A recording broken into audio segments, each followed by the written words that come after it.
જો તમે આ એક ટેકનિક સમજીને સેક્સ પ્લાન કરશો તો તમારી પ્રેગ્નન્સી કન્સીવ થવામાં ઇઝી રહેશે.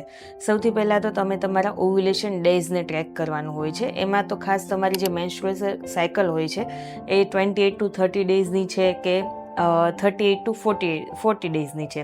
જે 28 to 30 ડેઝની હોય તો તમારા ઓવ્યુલેશન ડેઝ અર્લી હોય છે, જેમ કે 11 થી 14 દિવસની વચ્ચે, અને 38 to 40 ડેઝની હોય છે તો ઓવ્યુલેશન ડેઝ લેટ હોય છે. હવે આ ઓવ્યુલેશન ડેઝમાં એક્ઝેક્ટ 1 થી 2 દિવસ કયા છે જેમાં તમારું એગ રિલીઝ થાય, તો એના માટે એક ઓવ્યુલેશન કિટ પણ આવે છે. એ તમારું જે આપણે પ્રેગ્નન્સીની ટેસ્ટ આવે છે એની જેમ જ હોય છે કે એમાં 2 લાઇન બતાવે, તો એ એવું સજેસ્ટ કરે છે કે ઓવ્યુલેશન થવાનું છે અથવા તો થઈ ગયું છે.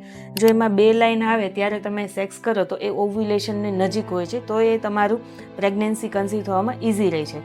બીજા સિગ્નલ્સ એ હોય છે કે એ દિવસોમાં તમે નેચરલી સેક્સ ડિઝાયર થતું હોય છે, માઇલ્ડ બ્રેસ્ટ ટેન્ડરનેસ હોય છે, અને બીજું એ કે વજાઇનામાંથી થીક મ્યુકસ ડિસ્ચાર્જ હોય છે, અને તમારું બોડીનું ટેમ્પરેચર બાકીના દિવસો કરતાં એ દિવસે થોડુંક રાઇઝ બતાવે છે. એ એટલા કારણે કેમ કે ત્યારે પ્રોજેસ્ટેરોન હોર્મોન પીક લેવલ પર હોય છે.